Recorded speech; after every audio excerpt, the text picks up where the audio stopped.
Sobat saya Abraham Silaban, kita mendapatkan informasi, kita mendapatkan laporan pada hari Kamis 2 Januari. Pagi-pagi saya ditelepon oleh salah satu pengusaha rental mobil, salah satu pemilik rental mobil yang mengatakan bahwa ada insiden penembakan. Kita sempat cari tahu dan coba telusuri informasi ini. Ternyata betul terjadi, ada seorang pemilik usaha rental mobil yang menjadi korban penembakan di rest area kilometer 45 tol dari arah Merak Balaraja ke Jakarta. Kita akan menuju ke rest area itu untuk mengecek langsung TKP dan menunjukkan kepada sobat semua seperti apa suasana di TKP. Saya Abraham Silaban bersama dengan tim langsung terjun ke lokasi untuk menjejaki setiap informasi dan detail demi detail yang barangkali mungkin bisa kita dapatkan.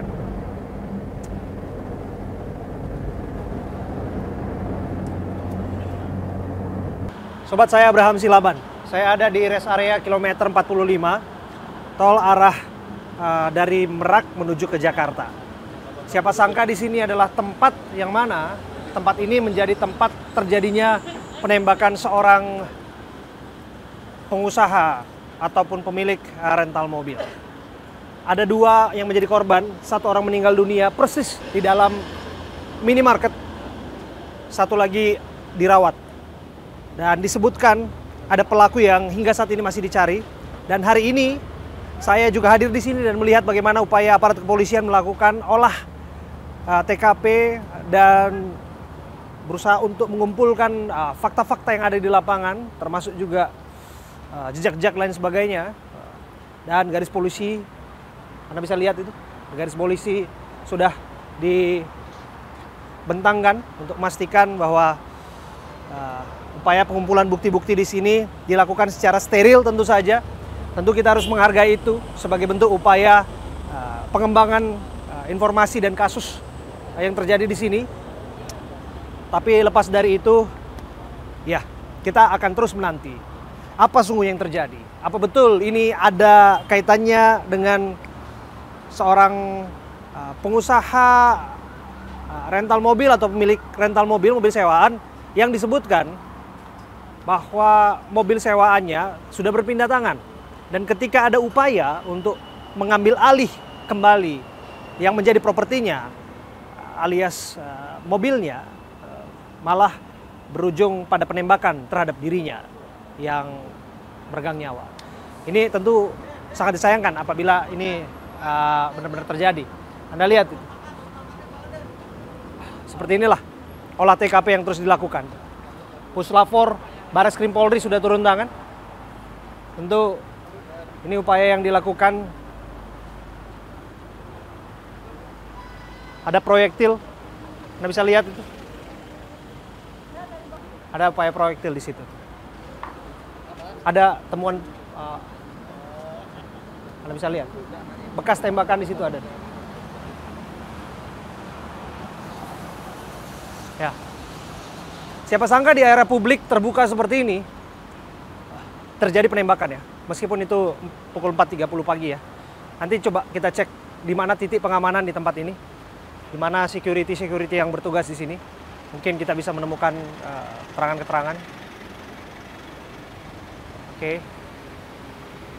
Anda bisa lihat itu sekali lagi dengan lebih jelas. Di situ ada bekas lubang bekas tembakan di situ yang sedang di marking atau ditandai oleh Lapor Bareskrim Polri. Sudah ditandai seperti itu. Inavis sudah turun, Puslapor, Inavis. Tentu dengan turunnya Lapor Bareskrim harusnya semuanya bisa cepat. Ya, kita akan lihat. Dengan Bapak siapa, Pak? Saya Pak Dayani. Pak Dahyani. Pak Dahyani. Iya. Oke, Pak Dahyani. Bapak petugas keamanan di sini ya, Pak Iya, ya? betul. Di rest area 45 Balaraja. 45 Balaraja ya, Pak Iya. ya? Pak, berkenan menunjukkan kepada kami di mana lokasi CCTV di sini, Pak? Lokasi CCTV ya itu tuh. Oh, ada CCTV itu tuh ya? Iya. Oke, boleh kita jalan ke sana, Pak? Sebentar, Pak. Oke. Jadi ada berapa CCTV di sini, Pak? CCTV yang dari itu ada tuh. Oke. Yang arah ke sini 2. Satu. Oke. Lokasi posko pengamanan di mana, Pak? Posko pengamanan kan di sebelah sana. Oke. Polsek Cisoka. Oke. Oke, sebentar. Nah, itu security kantornya itu. Ada security. Nah, Oke, coba kita tunjukkan ya di situ ya. Teman-teman, sobat, di sini ada CCTV yang persis mengarah ke arah Indomaret. iya, itu Ke arah satu. TKP ya, Pak ya? Persis itu dia mengarah ke satu. TKP. Tuh. Yang mana, Pak? Oh, ada 2 yang Iya. mengarah ya. Oke. Satu di atas ini, Iya. persis di atas tiang listrik ini ya, Pak ya? Ah, Di atas betul. tiang penerangan maksud kami. Iya. Satu lagi yang mengarah ke sini, ya persis di atas SPBU. Iya, betul. Oke. Jadi 8 CCTV ada di dalam area Indomaret, ada 2 yang ada persis di area menembak ke Indomaret sini. Oke, Pak. Bapak lagi tugas nggak waktu kejadian? Iya. Oh, kalau lagi libur. Lagi libur? Yang lagi tugas siapa? off. Yang tugas itu waktu itu grupnya Pak Swendi. Oke. Nah, yang jaga di sini Pak Amim. Tahu persis dia pas penembakan, pas mau disamperin bawa senjata api, akhirnya dia mundur lagi. Karena udah si korban udah masuk ke Indomar, udah geletak. Akhirnya yang jaga mundur lagi karena Oke. dia kan bawa senjata api. Oke. Jadi sempat melihat senjata api ya, Pak ya? Bukan sempat lagi, orang deketnya ini penembakannya sampai 5 kali itu. 5 kali, Pak ya? Yang jaga di sini, yang nembak di sini. Persisnya jam berapa, Pak? Jam 4.20. 4.20 ya? Jadi sempat ada keributan dulu ya, Pak? Ribut juga di dalam mobil, mau penangkapan, nggak taunya yang nembak udah parkir duluan. Kawalan dia kali, kawalan si pencuri itu. Oke. Benar Ya. ada menyebutkan anggota ya, Pak ya? Ya dengar-dengar sih dari selongsong peluru itu dari anggota. Oke. Ya, ada 5 selongsong peluru yang sudah diamankan. Jadi ini menjadi bahan untuk kemudian mencari tahu. Uji balistik tentu saja, termasuk izin senjata, dari mana senjata itu berasal, kan tentu segala sesuatunya bisa terlacak lewat cara-cara kerja yang saintifik. Tapi balik lagi, Pak, ini tentu membuat kaget dong Mas ya, Pak ya? Ya bukan kaget lagi, masalahnya semenjak rest area ini berdiri baru kali ini. Pertama terjadi? Iya, jadi antara Oke.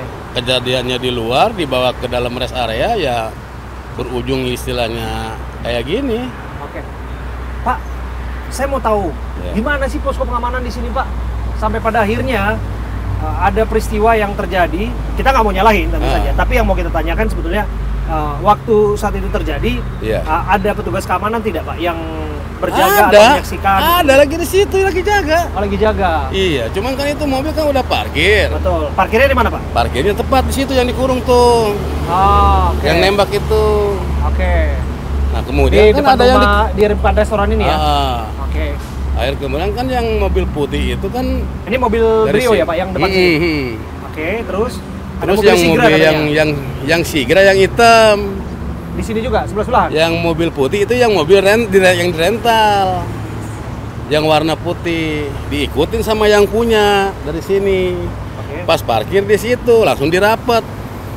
Pas didengkek orangnya keluar, yang nembak yang di sebelah sini. Yang udah parkir duluan. Oke. Yang nembak yang udah parkir di luar? Datangnya udah duluan dia mah. Jadi si punya mobil sama yang si maling itu hitungannya dari sana ke sini itu iring-iringan. Tapi yang nembak mah udah parkir duluan. Oke. Yang parkir duluan berarti menggunakan mobil? Yang hitam itu, warna hitam. Iya. Nah, Mobil hitam ya? Mobil Ah. Brio bukan itu, Pak? Brio apa? Sigra? Sigra Oh, kayaknya. yang mobil Sigra? Iya. Oke. Oke, coba. Oke. Jadi makanya dia lengah itu nggak tahu masalahnya mobil itu mah udah parkir. Oke. Bukan dari istilahnya dari sana diuntit, bukan. Dia mah cuman ibaratnya iring-iringan berdua aja tuh mobil tuh sambil video itu yang punya. Divideoin bahwa istilahnya mau parkir. Kita sergapnya apa sebelah kanan, sebelah kiri. Oke. Sama si pemilik mobil itu tuh di video, kita kan di video sama dia Iya, tuh. Nah, terus pas parkir di sana langsung disergap sama si pemilik. Nggak taunya yang udah parkir mah ya mungkin temennya si pencuri itu. Oke. Gitu. terjadilah penembakan itu, Pak. Oke, Pak, penembakan titiknya terjadi di mana, Pak? Karena kan sempat kalang kabut ini, Pak. Pada kocar-kacir kemana-mana itu. Kalau penembakan kan ibaratnya si yang nembak itu nggak turun dari mobil. Dia di dalam mobil? Dalam mobil aja. Oke. Makanya yang dikurung di situ. Jadi setelah ibaratnya penembakan kan si yang maling itu kan lagi didengkek kan otomatis pada kaget tuh. Iya. Jadi dengkekannya kurang begitu kenceng, akhirnya ngamuk kan dia lepas. Nah, kaburlah semua gitu. Di Uber dijegat sama yang jaga di sono, nggak taunya nodongin pistol. Oke. Di pintu keluar kan sempat dijegat juga. Jadi nggak tahu kronologisnya di sini gimana, yang di sono kan ikut kejegat. Karena apa? Takut istilahnya pencongkelan mobil, takut ibaratnya maling HP, maling apa kan gitu. Dijegat malah nodongin pistol. Gitu. Pak, ini untuk rekaman CCTV yang mengarah ke sini, yang khusus di area luar komplek KM45 ini, rest area ini, Pak. Ini sudah diamankan berarti ya? Sudah lah. Berfungsi semua ya, Pak ya? Fungsi semua. Oke, nggak ada masalah dengan CCTV-nya di sini ya, Pak ya? Iya, nggak ada. Oke. Kita harus aktif cari semua. tahu itu, Pak. Jangan sampai kemudian ada hal-hal yang hilang dari sini kan, Pak ya? Kita tidak mau hal-hal yang tiba-tiba rusak juga di tempat ini. Dan kita juga sudah lihat juga di dalam dari minimarket itu ada setidaknya 8 CCTV yang mengarah semua ke sana, dan ada juga yang mengarah keluar. Jadi setidaknya terdokumentasi lah, dan itu semua sudah disampaikan ke aparat yang berwajib. Iya, siap, udah. Oke, Pak. Apa yang mau disampaikan, Pak? Udah, pokoknya ya mudah-mudahan cepat ketangkap aja si pelakunya itu. Ya mungkin ibaratnya kalau udah ketangkap kan biar jelas yang nembaknya siapa. Terus yang pelakunya ibaratnya yang tadinya ngerental mobil itu siapa gitu. Gitu aja saya mah. Ya kalau udah musibah kan udah nggak bakalan bisa balik lagi kan. Nah, tapi yang jelas jangan sampai pengunjung di rest area ini terganggu lah. Iya. Bagaimanapun ini tempat publik ya, Pak. Iyalah, ini tempat fasilitas umum. publik. Yang namanya fasilitas publik seperti ini harus dipastikan aman. Jangan sampai orang ragu-ragu datang ke sini, dan aksesnya bisa dimasukin oleh siapapun ya, Pak ya. Iya, betul. Dan aman tentu saja ya, Pak ya, oleh petugas yang ada di sini. Terima kasih ya, Pak. Sekali lagi nama Bapak siapa? Dahyani. Pak Dahyani. Terima kasih. Saya Abraham Silaban, Pak. Siap. Terima kasih ya, Pak Dahyani ya. Terima lagi. Mari, Pak, silakan bertugas lagi, Pak. Ya, kita tangkap pesan dari Pak Dahyani itu bahwa sesungguhnya upaya yang mana penangkapan terhadap pelaku harus dilakukan. Karena setiap orang yang melakukan perbuatan melawan hukum, apalagi penembakan yang berujung pada hilangnya nyawa seseorang, siapapun dia, ya memang harus ditindak. Memang harus ditindak. Tanpa berupaya untuk pretensi atau apapun. Ya sesederhana mungkin, orang yang memang melakukan perbuatan melawan hukum, melakukan tindak kekerasan sampai pada hilangnya nyawa seseorang, tentu saja kita dukung, harus ditindak setegas-tegasnya. Tidak ada lagi aksi main hakim sendiri, tidak ada lagi aksi koboi jalanan.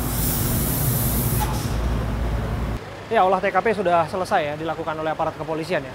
Yaitu mesti dilakukan untuk mengumpulkan semua informasi. Sekali lagi, saya Abraham Silaban, saya berdiri persis di lokasi penembakan. Disebutkan penembakan terjadi di sini. Silakan Pak. Penembakan terjadi di tempat saya berdiri ini. Ya, tidak jauh dari sini, persis di depan dari minimarket. Dan saya ingin tunjukkan kepada Anda ya. Ini selongsong pelurunya ya. Ini selongsong peluru. Selongsong peluru salah satu tembakan. Ini adalah lubang bekas tembakan peluru. Jadi bisa dilihat, ini ada lubang tembakan peluru, dan disebutkan ada 5 selongsong yang sudah diamankan oleh aparat yang nanti akan diuji balistik tentu saja. Dan dicari kemudian dari senjata itu tentu siapa pemiliknya, apakah betul ada oknum yang bermain atau oknum aparat yang disebut pelakunya, ya memang harus dibuktikan. Jadi kalau kita lihat ya ini keadaannya, dan tidak jauh dari sini. Nah, sini tempatnya nih. Ya, dengan segala kerendahan hati ya, kami tidak mau mengganggu suasana batin kesedihan keluarga, tapi kami bisa sampaikan bahwa disinilah korban tergeletak, dan disebutkan disinilah bersimbah darah dan meregang nyawa, sampai pada akhirnya videonya viral di mana-mana. Saya Abraham Silaban, saya ada di sini dan menunjukkan kepada Anda, sobat semua, seperti ini suasana di sini. Jadi sekali lagi kita berduka tentu saja, dan kita berharap tidak ada peristiwa yang sama terulang kembali. Dan siapa sangka di minimarket terjadi penembakan seperti ini ya. Ya mungkin hitung jari ya peristiwa-peristiwa serupa yang terjadi di Republik ini, kasus penembakan sampai berujung merenggangnya nyawa dilakukan di tempat terbuka, apalagi korban kemudian masuk ke minimarket. Ya seperti ibarat kita saksikan di peristiwa-peristiwa yang lazimnya terjadi di luar negeri, apalagi di tempat-tempat yang mana di sana dilegalkan senjata api. Tapi kalau kita lihat ya di Indonesia kan hanya orang-orang tertentu yang punya izin di situ yang bisa mendapatkan kesempatan itu untuk kemudian bisa memegang ataupun menguasai senjata api. Siapa pemilik senjata api itu? Dari mana senjata api itu diraihnya? Dan atas kepentingan apa senjata api itu dikuasainya? Dan dari uji balistik, dari selongsong peluru, dari rekam senjata akan pasti diketahui, dan saya yakin tinggal menunggu waktu saja bahwa pelaku penembakan akan segera mempertanggungjawabkan perbuatannya. Saya bersama dengan seorang yang bertugas pada malam kejadian itu. Tentu ini di luar dugaan ya Mas ya? Bener Pak. Jam berapa waktu itu Mas? Jam 4:30 pagi, jam 4:30 lah. Oke. Kaget berarti ya? Kaget banget sih Pak. Pertama sih emang ribut-ribut biasa sih, cuman nggak nyangka aja kalau misalnya sampai ada tembakan kayak gitu. Berapa lama ributnya? 10 menitan lah Pak ada. 10 menitan? Ada. Pokoknya mulai itu jam 4:30-an. Oke. Jadi kalau disebutkan dua orang pelaku atau tersangka itu parkir mobil di sini itu jam berapa kira-kira Mas? Kalau seingat Mas? 4:15-an. 4:15-an. Sempat belanja di sini? Enggak. Nanya toilet aja deh Pak. Oh cepat masuk? Nanya toilet nggak ada, terus langsung keluar dia. Berapa orang yang nanya toilet? Satu orang. Satu orang. Itu yang kalau nggak salah yang rental ya, yang Brio merah. Brio itu ya? Brio merah. Oke. Kemudian Mas sendiri yang menjawab? Teman sih, ada teman jawab. Saya ngeliat juga sih, dia kalau nanya toilet. Oke. Sampai pada akhirnya ada penembakan di luar Mas? Iya, asli.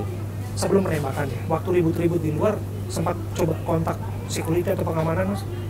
Itu setelah kejadian, setelah baku tembak tuh ada tuh temen manggil security, cuman security-nya posisinya lagi keluar juga sih.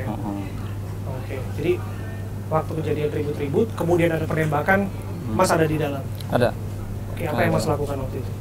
Sembunyi Pak, ngeri. Takutnya kan namanya megang senjata ya, takut karyawan juga namanya takut kena imbas juga sih Pak, makanya cari aman juga, nggak perlu nyasar atau apa. Jadi cuman sempat ngeliat doang gitu kan, yang ditembak-tembak tuh kayak gimana gitu. Setelah nembak ya si pelaku tuh ya langsung kabur sih Pak. Oke. Pelaku langsung kabur ya? Langsung kabur. Dan pelaku langsung kabur kemudian korbannya masuk Pak, menyelamatkan diri ke dalam minimarket. Jadi posisi penembakan tidak di dalam minimarketnya ya? Tidak di dalam, tapi itu di luar betul. Tapi justru korban berusaha untuk minta tolong ya? Minta tolong ke Mas waktu itu? Enggak sih, cuma numpang masuk aja Pak. Soalnya kan kalau misalnya bapak itu ditembak tetap di luar, mungkin lebih dari satu tembakan tuh bisa aja sih. Itu ditembak langsung masuk, pelaku juga langsung kabur. Oke. Terus waktu melihat ada korban bersimbah darah di depan persis di lantai begitu, apa yang Mas lakukan? Bingung Pak, mau ngelain apa juga, soalnya kan namanya kita karyawan ya, mau ngebantu juga, darah semua Pak, ngeri. Jadi cukup nenangin doang sih, cuma ngeliatin gimana, bingung pokoknya mah. Lukanya di bagian mana Mas? Dada, pas banget dada. Dada. Makanya dada tuh. Jadi masih sempat minta tolong atau bicara ke Masnya atau berteriak sesuatu? Enggak, dia diem. Ngapa-ngapan soalnya Pak tuh Pak. Ngapa-ngapan. Itu ditemenin sama saudara juga yang pakai baju warna putih. Oke, setelah itu kemudian ada minta pertolongan ya? Oke, baik. Terima kasih ya Mas ya? Ya, siap Pak. Ini pertama kali kejadian di sini ya? Iya. Oke, semoga nggak terulang lagi ya. Thank you Mas. Siap. Thank you. Pak. Ya sobat, hari ini kita melihat bahwa di tempat ini adalah tempat kejadian perkara, di mana siapa menyangka ya bahwa ayah Anda mendapatkan peristiwa yang tidak diharapkan di sini. Dan Mas Agam Ya, yang ada di sini. di sini juga. Ada di sini. Kami prihatin ya, Mas Agam ya. Terima kasih, Mas. Bang Agus, kami juga prihatin. Abang juga saksi mata yang bagian dari tim yang ada di tempat kejadian perkara, termasuk juga ada dari Army di sini ya. Ya, Ya, dari Army juga di sini, Asosiasi Rental Mobil Indonesia ya. Ya, kami sampaikan prihatin yang mendalam. Terima kasih. Ini apa yang terjadi, Mas? Jadi mobil saya ini disewa. Nah, waktu itu sewa 3 hari. Ternyata malamnya ini mobil saya dicabut GPS-nya di daerah Pandeglang. Di daerah Pandeglang, saya sama bapak berkomunikasi karena mobil dicabut nih. Saya bilang ke ayah kan, jadi kita berangkat sama tim, kata ayah. Nah, waktu itu kita langsung berangkat dari pencabutan GPS setengah jam yang lalu, kita langsung berangkat untuk ke unit. Iya. Ketemulah unit pas-pasan di Saketi di Pandeglang. Iya. Pas kita berhentiin mobil itu, bapak turun. Langsung yang mengaku dari TNI AL, dia ada mengaku, saya ini TNI AL. Kamu sindikat ya, kata dia kan. Minggir kamu, apa saya tembak sekarang depan bapak saya di sini. Hah? Tunggu. Ditodong. Itu pertama kali disampaikan di mana? Yang mengaku sebagai anggota? Di Saketi, Pandeglang. Bukan di titik ini? Bukan di titik ini, Jadi, ini titik kedua ini. Oke, jadi yang bersangkutan sudah dari awal mengaku bahwa yang bersangkutan adalah anggota dari TNI Angkatan Laut? Iya, saya ini TNI AL. Kamu sindikat ya? Bukan sindikat, saya ini rental mobil. Kamu minggir nggak kamu? Kalau nggak saya tembak sambil menodongkan senjata ke kepala ayah saya. Terus ayah saya bilang, bukan bang, ini saya pemilik mobil, mobilnya ini udah ini. Saya nggak mau tahu kamu minggir atau saya tabrak. Nah, tiba-tiba nggak lama kemudian datang mobil Sigra warna hitam. Waktu Sigra warna hitam, yang saya pikir di benak saya itu mungkin orang lewat mau tahu ada keramaian apa di situ kan. Pas saya lagi ngumpul di samping mobil Brio itu pinggir jalan, mobil Sigra itu mundur menabrak om saya berdua. Ini masih di daerah Saketi. Ya. Oke. Om saya jatuh, saya bantuin om saya segala macam. Yang lain Sigra kabur, Brio pun kabur lari. Dan dari situ kami dengar bahwa Anda melapor tindakan upaya pengancaman itu ke aparat terdekat. Jadi mobil itu lari terus kan. Sambil lari saya kan udah tahu di situ ada senjata api. Saya berkoordinasi sama bapak sama adik saya Rizky. Ini gimana ya? Baiknya seperti apa kita mengambil langkah katanya. Jadi kita ikutin dulu mobil sampai mana. Ini kan masih terpantau GPS. Kita ikutin sampai mana, nanti kita ke polsek atau polres terdekat untuk meminta pendampingan. Dia melewati Pantai Cerita, Pantai Anyer, dan di pasar Anyer di pinggir jalan itu dia berhenti. Tapi sebelumnya dia dari Pantai Cerita masuk ke gang itu. Jadi masuk ke gang mungkin di pikiran dia saya masih mengikuti. Pikiran saya kalau saya ikutin dia mungkin saya bakal dihabisin di dalam situ mungkin. Dalam pikiran saya, wah ini udah sindikat besar dalam hati saya.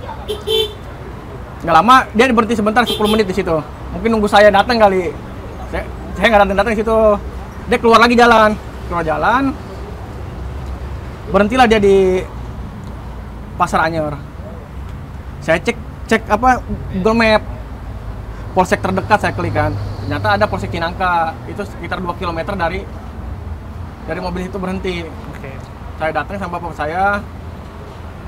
Sowan, Pak, mohon maaf izin, saya ini dari rental mobil saya ada indikasi mau digelapkan karena GPS sudah dicabut 2 unit, sisa 1 unit. Maksud kedatangan saya ke sini untuk meminta pendampingan karena kan di dalam mobil itu ada apa? Ada senjata api. Oh nggak bisa katanya, kamu dari leasing ya? Bukan saya bukan dari leasing kata saya. Saya bawa BPKB, bawa SNK asli, bawa kunci serep dan bawa surat rental, penyerahan rental. Oh ya udah, saya telepon Pak Kapolsek dulu untuk arahannya. Nah ke dalam tuh yang jaga. Jam berapa ini? Perkiraan 2:30. 2:30 pagi. Subuh ya, pagi. Tanggal 2 Januari, oke? Ya. Terus keluar lagi. Kebetulan waktu itu saya ke kamar mandi dulu sebentar kan. Keluar lagi saya dengar, maaf Pak, kata Kapolsek nggak bisa. Terus gimana mobil saya ini kan ada senjata api, kita juga nggak mungkin ke sana, saya bilang gitu kan. Terus Kata penjaganya seperti ini. Udah kalian aja ke sana, bawa ke sini. Kita selesaikan di sini. Atau gimana ceritanya bawa ke sini? Kita aja tahu di sana ada senjata api. Waktu kita ketemu pertama pun saya udah jelasin, waktu kita ketemu pertama saya ditodong, Pak. Bahkan menyebutkan identitas dari institusi tertentu. Udah disampaikan. Udah disampaikan juga. Terus waktu itu saya lihat, ya ini mobil jalan lagi, gimana? Ini pun nggak mau bantu istilahnya. Saya bilang ke bapak, udah kita jalan lagi, ya udah saya pamitan ke ini, udah kita muncul lagi ke unit. Dari situ saya kontak anggota ARMY yang di Tangerang. Oke, sebelum sana ya, saya harus sampaikan bahwa disebutkan di sana bahwa ada ketidaklengkapan dokumen. Itu yang menjadi alasan Itu kemudian salah tidak sekali. tidak lanjuti secara Mungkin cepat. alasan waktu tersebut, karena kita udah menunjukkan bahwa ada lengkap nih, cuman menghiraukan mereka itu. Menghiraukan. Kita bawa berkas-berkas. Oke, tapi untuk kasus ini sudah dilapor belum ke Polres lain atau unit polisi lain? Belum, waktu itu kan kejadiannya kan di sini. Jadi saya ngurus mayat ayah saya dulu. Mohon maaf, ya, saya paham, saya paham. Maksud saya bukan kasus penembakannya, tapi kasus bahwa ada dugaan penggelapan, ada dugaan untuk pengambilan mobil itu secara diam-diam oleh oknum-oknum tertentu. Ini kan indikasi udah urgent. Jadi setengah jam sebelum GPS dipotong itu kita udah bergerak. Seperti itu. Kalau untuk proses katanya kan ada LP, ini kan beda lagi ceritanya. Ini kan karena kan udah urgensi mobil 1 menit, 2 menit, 3 menit udah nggak tahu kemana, bukan beda sama rumah segala macam berdiam gitu kan. Oke, dan itu sudah disampaikan. Sudah disampaikan. Sampai pada akhirnya mengontaklah tim dari ARMY di Tangerang. Saya juga kan gabung di ARMY juga. Oke, ada berapa orang yang waktu itu ikut mendampingi? Bang Ajri. Mulai di sini Mas, dengan Mas siapa? Ajri. Mas Ajri. Iya. Oke, Mas Ajri, terus Mas Agam, Bang Agus sama Bang Agus. dari orang saya Bang Agus. ada lagi? Banyak sih sebetulnya. Cuman Dari karyawan saya di rental mobil. Oke, ada Bapak juga di TKP ya? Ada. Oke. Ceritakan kepada kami, Mas. Sampai pada akhirnya disebutkan mobil terparkir persis di depan restoran sini ya? Di sini, pas di sini. Malah ada geseran sedikit di sini. Di sini. Oke, ini adalah mobil Brio. Mobil Brio yang memang properti dari ayah Anda. Iya, dari ayah Anda, betul. Oke, kemudian ada satu lagi yang disebutkan mobil Sigra hitam. Sigra hitam. Dia beda satu sekat. Ini mobil Brio, sekat kosong, Brio sana lagi. Kayak dia udah menyiapkan untuk Awal. inilah istilahnya untuk jaga-jaga untuk. Oke. Jadi buat masuk yang sebelah sono itu nggak bisa buat mobil. Kalau di sono sebelah kanan itu saya hampet pakai mobil juga. Jadinya mobil itu mau yang Brio itu mau dihampet kanan kiri tadinya kan. Berhubung dari sini nggak bisa karena ada Sigra, ada mobil saya di situ. Oke. Nah si pelaku yang bawa mobil Brio tuh adanya dari situ munculnya tuh. Muncul dari situ. Jadi udah turun tuh dari itu kan. Muncul, saya rangkul dari sana, saya turun dari mobil, saya rangkul mau ditanyain. Pas mau ditanyain ini, Pak ini yang pakai mobil Brio siapa? Saya anggota AL gitu. Pas itu dari situ kan ada gelap tuh, dibawa ke mobil. Nah udah itu yang dirangkul itu ya? Dirangkul. Oke, itu yang disebutkan orang yang Anggota memegang AL. pertama senjata Ya, itu? betul. Yang menodongkan pertama? Menodongkan pertama. Di daerah Saketi. Saketi. Kenapa dirangkul? Untuk mencegah mempertanyakan unit itu. sama mencegah kan dia kan kita tahunya bawa pistol. Iya. Ayah saya tahunya dia bawa pistol. Jadi dirangkul, jadi supaya dia nggak bisa bergerak untuk kayak mengambil pistol atau segala macam. Ternyata sudah dipersiapkan dari mereka sebelah sana. Ya, pistol. sebelahnya yang nembak itu yang sebelahnya itu.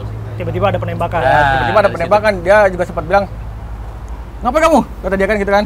Saya tembak nih. Kalau biasa kan ada peringatan, dia langsung Membabi buta. dar yang 4 kali sampai 5 kali ya.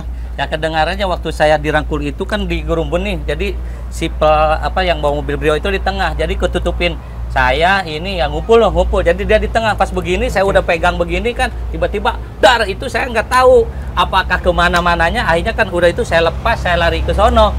Lari ke sono yang almarhum ini sama Pak Ramli masih di sini. Saya ngelihat dari situ tuh, dari ini ada nembak dari mobil, dar itu. Nah dari situ Bang Agam kalau nggak saya larinya ke sono kan, Bang Agam ke sono larinya. Akhirnya kan pas itu saya lihat ini Pak Ramli udah bilang, tolongin saya Pak Agus, itu udah terkapar di bawah mobil. Pas begitu mobil saya di situ ada yang mundurin. Di sini posisinya. Di sini di posisi Pak Ramli sama mobil saya di sini. Terkapar. Pokoknya di sini udah terkapar. Oke. Nah, terus di depan mobil itu ada mobil saya, mobil Brio, mobil Sigra. Mobil saya itu dikira sama saya juga yang mau bawa kabur. Mobil saya putih, ternyata ini nih di dalam mobil saya. Jadi mobil saya ada yang mundurin. Wah, saya ngambil itu tuh besi untuk menjaga mobil. Dikira itu mobil itu yang bawa mobil saya itu dibawa kabur juga. Rupanya saya lempar pakai itu tuh besi ke tengah. Rupanya dia yang muncul. Pelaku mah udah kabur. Oke. Itu. Sampai pada akhirnya posisinya kan di sini. Nah, kemudian dibawa korban ada di dalam. Korban udah di dalam. Video. Jadi lari dari sini lari ke dalam. Oh, beliau lari masuk ke dalam. Ayah Lari ke saya dalam, lari tembak, ke dalam tuh. tembak Di sini. Dia megang dada, terus sambil menyelamatkan ke dalam. Sampai di dalam saya sempat dilihat ke CCTV kayak bisa lama-lama tergeletak. Saya juga nggak tahu. Yang tertembak bagian mana, Mas? Bagian dada pas tengah, tembus ke belakang. Bagian dada ya? Pas tengah belakang. Jadi sama tangan juga kena juga, Bapak. 2 kali tembakan kenanya. Lethal ya. Memang tujuannya adalah memang untuk dalam tanda kutip ya, menghabisi berarti. Bisa dibilang seperti itu. Tindakan ya kalau tindakan Sangat disebutkan brutal tindakan sekali itu. peringatan kan harusnya itu dilakukan Iya, ke dilakukan. bukan arah-arah yang mematikan semuanya. Jadi pas posisi kalau yang saya tahu ya, itu yang pertama tuh peringatan karena nggak kena ke orang. Nah yang kedua dia turun. Nah apa peringatan pertama, yang lain pada pergi untuk mengamankan diri ya. Nah untuk almarhum sama yang satu lagi korban masih menempel si tersangka. Dan saya pun udah masuk ke dalam posisi mobil. Nah dan itu di depan mata saya gitu. Nah dia keluar mendekat, lepasin teman saya karena intinya tujuan dia itu minta lepasin temannya. Nah, karena di sini pun ada salah satu di situ yang dekat banget sama yang punya ini senjata, dia nggak jadi sasaran. Dia nyamperin. Nah, karena yang 2 korban ini masih menempel, ditembaklah. Itu saya lihat tuh tembaknya deket banget. Ditembak, dar di sini tembus, saya tahu. Dari jarak berapa meter tembaknya? Itu dari jarak sekitar 1,5 meter atau 2 meter. Segini, ada jarak sini. Dari sini langsung. Dari segini. Ya, langsung dar. Itu dari dalam mobil ya tembak? Dari dalam mobil. Dia keluar atau di dalam? Dia dari luar, dia udah sampai sini, udah jalan sampai sini. Saya ngintipin dari kaca dalam mobil. Nah, terus yang saya tahu dari almarhum, saya sekilas itu melihat ada mungkin udah ketembak satu. Yang pertama entah itu yang di sini atau di sini. Karena beliau itu mungkin karena ngerasa kesakitan atau mau bela, jadi dia sempat kayak saya ngeliat ini tuh sempat disingkirin dari pistolnya itu. Tapi mungkin di situ ketembak lagi yang keduanya. Nah, beliau berusaha untuk megang dan untuk menyelamatkan diri ke Indomart. Dan ternyata beliau juga udah terkapar, nggak bisa apa-apa. Dan salah satunya akhirnya saya mencoba buat maju ke depan pas mobil udah pada masuk semua ke dalam mobil tersangkanya. Nah, saya langsung hidupin mobil, saya langsung buat mundurin, jadi buat ngehalangin. Dan ternyata si Sigra itu makin maju ke mobil saya ngeri juga ditodong. Akhirnya mobil nggak saya apa-apain, saya langsung nunduk gitu. Dan akhirnya saya pindahin mobil, saya langsung buat ngamanin tersangka korban yang ini atas nama Pak Ramli ini. Jadi kita masukin mobil, beliau juga pada keluar semua, buru-buru buat evakuasi korban ayah andanya almarhum. Nah, kita tujuan utamanya kita menyelamatkan dulu. Nah, jadi kita udah nggak fokus buat ngejar lagi. Jadi ada 2 yang korban ya? Iya. Satu adalah ayah atas nama Ilyas Abdurrahman. Satu lagi Pak Ramli. Pak Ramli. Dan saat ini sedang dirawat ya. Iya. Saya mohon maaf untuk membawa pada momen yang mungkin tragis dan sangat menyakitkan. Tak seorang pun anak membayangkan bahwa ayah yang membesarkannya sampai saat ini, merawatnya, ditembak di depan mata. Ini sungguh keji sih menurut saya ya. Sungguh keji. Apa yang terjadi waktu itu? Betul bahwa di depan mata Mas Agam, ayah ditembak? Saya tidak melihat penembakannya, cuma saat sakaratul maut saya melihat.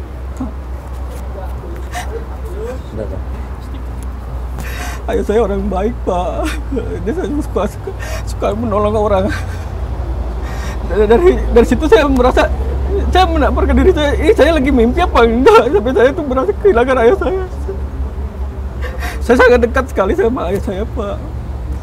Dari teman ngobrol saya, teman bisnis saya. Apa-apa saya berdua jalan sama bapak saya, Pak. Saya merasa kehilangan banget, Pak. Yang sekali itu orang yang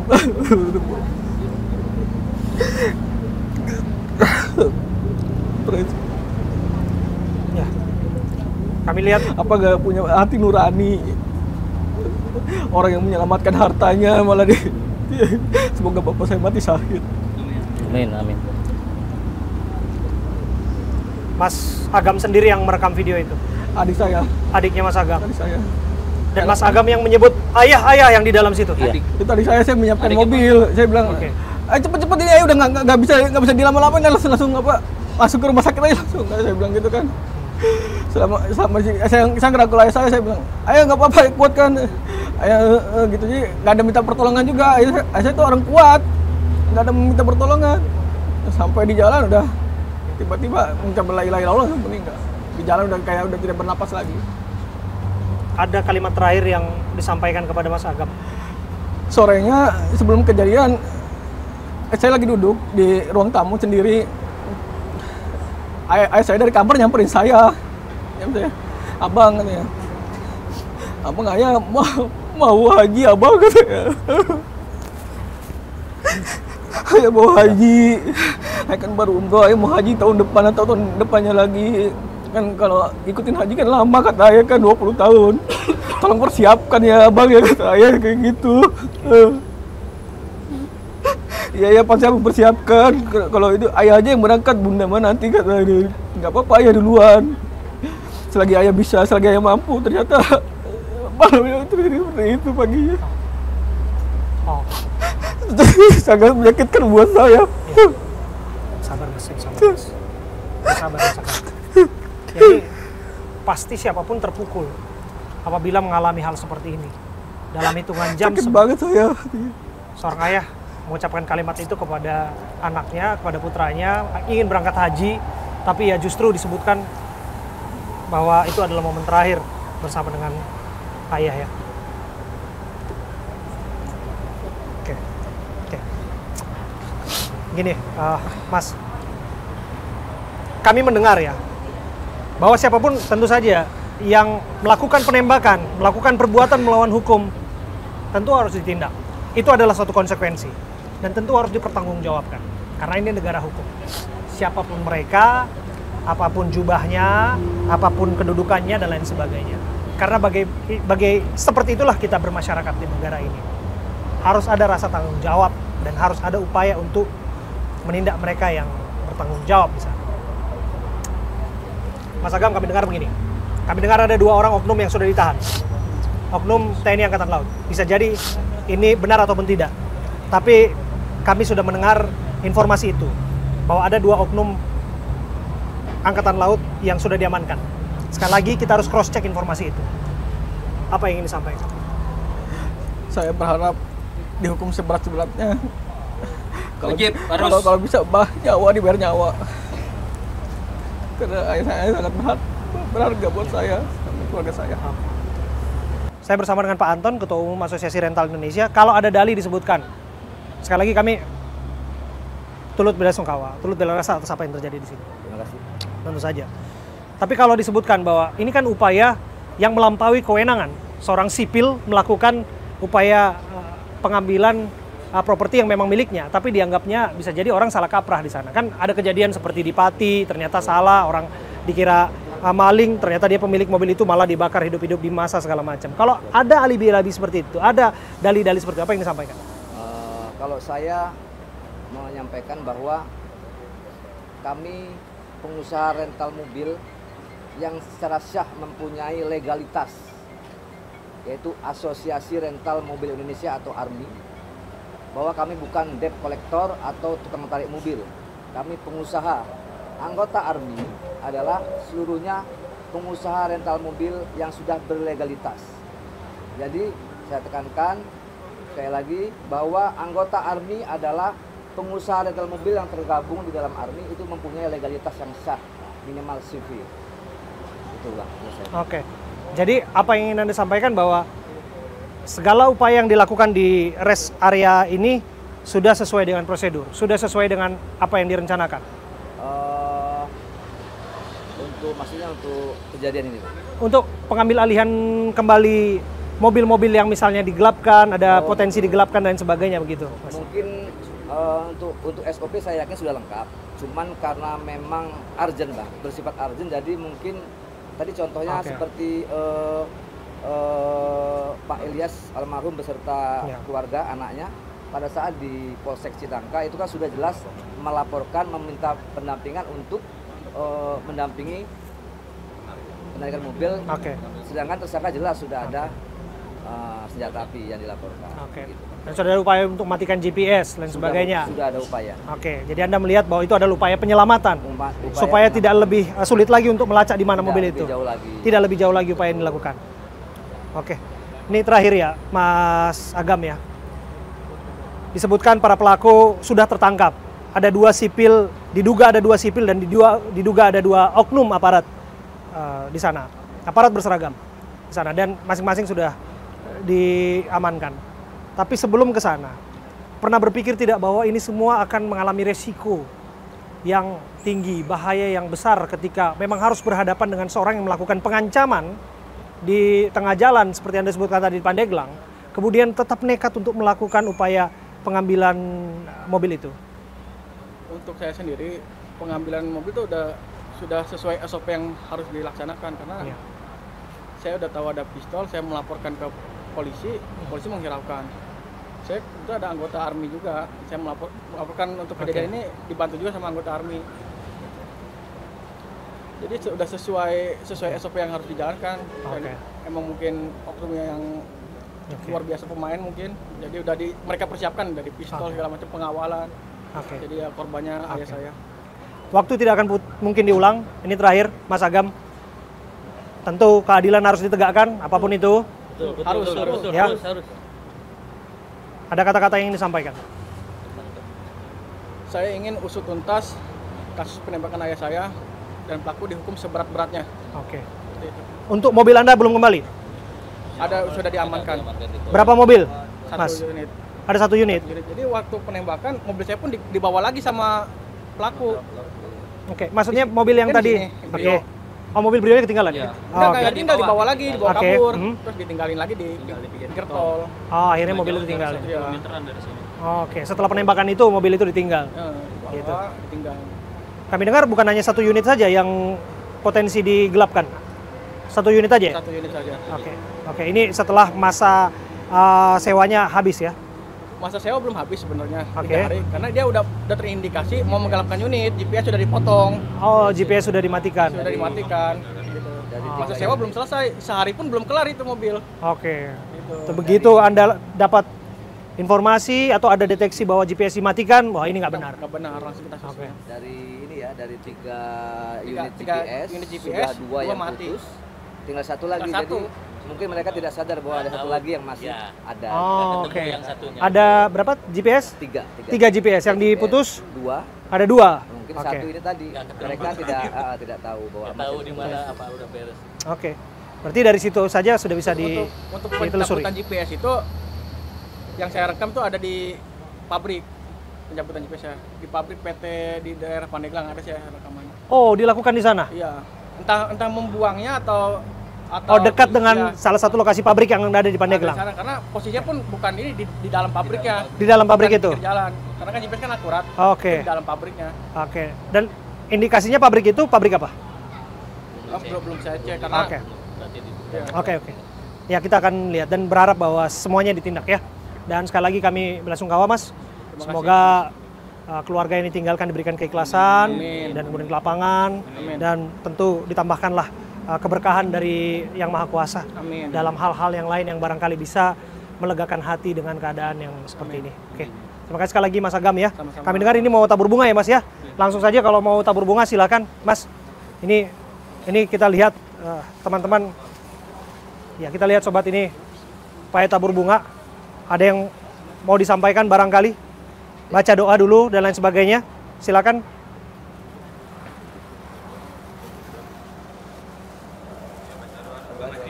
Ya, ada yang. Bismillahirrahmanirrahim. Assalamualaikum warahmatullahi wabarakatuh. Waalaikumsalam warahmatullahi wabarakatuh. Mari kita berdoa untuk ayahanda tercinta kita, almarhum Bapak Ilyas Abdurrahman bin Yakub. Mudah-mudahan kejadian ini, kematiannya beliau menjadi jahid atau syahid dalam membela untuk mencari nafkah keluarganya. Amin. Kita hadiahkan dan untuk menaburkan bunga ini kita khususkan untuk almarhum. Semoga almarhum di alam kuburnya dijadikan taman-taman surganya Allah, dan Amin. dijauhkan dari azab siksa kuburnya. Amin. Ala hadhihi niyah wa ala kulli niyatin salihah ila hadratin Nabil Mustafa Rasulullah sallallahu alaihi wasallam. Al-Fatihah.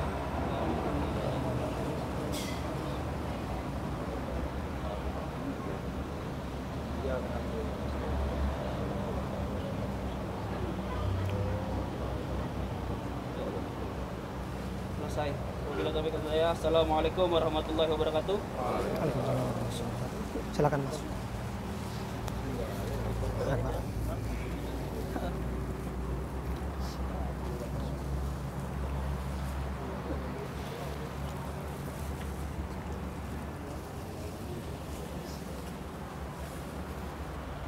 Teman-teman yang lain. Ya, ini tentu menjadi satu hal yang sangat memukul bagi siapapun yang mendengarkan informasi ini, yang menyaksikan informasi ini. Ya, tabur bunga dilakukan sebagai bentuk ya yang mengenang lah, penghormatan terhadap almarhum yang sudah dimakamkan.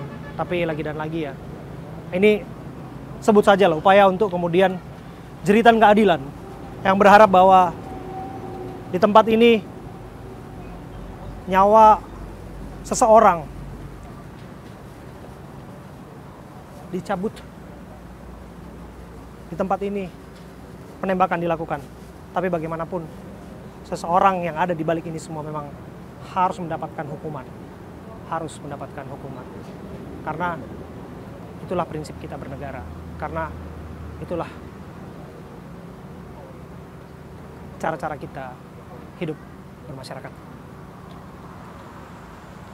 Ya, sobat, saya Abraham Silaban bersama dengan Mas Arif Isnadi yang merupakan founder Busser Reinkarnasional.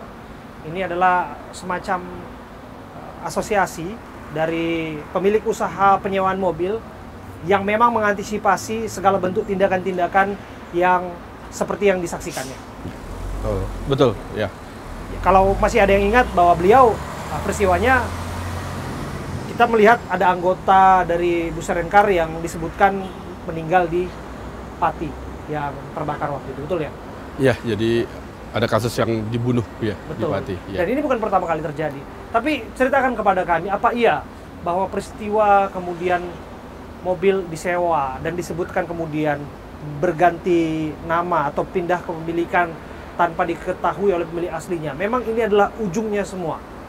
Baik, jadi gini, sebelumnya ini kan masa liburan sekolah. Ya, Liburan sekolah dan liburan Nataru. iya, Itu masa ramai dan itu biasanya masa rawan. betul. Jadi orang banyak sekali yang sewa mobil di saat itu. Jadi kalau kita lihat siklus ya, kalau habis lebaran atau habis liburan sekolah, Iya. itu pasti banyak kasus. Jadi kasus yang ini kan memang tersewa ya unitnya, dan GPS-nya terputus di daerah Pandeglang. Itu sudah, kalau di kami di Busser Reinkarnasional, daerah Pandeglang itu udah termasuk daerah yang udah kita tandai. Daerah rawan. Daerah rawan. Oke. Karena banyak sekali mobil dilempar ke sana. Oke, artinya Ya. apa? Jadi ini mobil diputus daerah sana, otomatis si pemilik mobil Oh, begitu dia lihat GPS putus, mungkin masih ada satu lagi backup. oke. Nah, itu yang digunakan untuk mengejar sampai ke lokasi sini. Artinya Anda ingin mengatakan bahwa ini murni betul-betul adalah upaya untuk pencurian mobil sewaan? Iya, jadi kalau kita lihat dari, kita belum tahu detailnya karena kita belum baca secara informasi Iya, jelas ya. Tapi kalau dari kita sesama pengusaha rental mobil sudah mendapatkan informasi bahwa mobil tersebut disewa. Disewa oleh seseorang yang terakhir GPS-nya putus, dikejar ke daerah Pandeglang sampai lari ke arah Balaraja ini, di rest area ini. Dikejar di lokasi sini. Kemudian terjadilah yang sangat-sangat memprihatinkan bagi Oke. kita. Anda mengenal sosok korban? Teman-teman kita banyak kenal. Kebetulan itu arealnya di Tangerang ya. Jadi teman-teman Korwil BRN Tangerang sangat mengenal beliau. Kalau kami di DPP ya pernah dengar aja itu. Oke. Apakah ini kasus pertama yang terjadi di wilayah Tangerang? Oh, kalau kasus ini sudah banyak, sekali lagi banyak. Cuman yang mengakibatkan sampai fatal seperti ini, baru seperti ini, baru sekarang ini. Oke. Jadi, sampai terjadinya penembakan. Sampai terjadinya di penembakan area publik. Iya, sering kok kita pernah juga ngadepin mereka, kita kejar ke daerah itu, mereka juga bawa senjata. Kita pernah alami itu berapa tahun yang lalu. Tapi waktu itu kita minta bantuan PJR.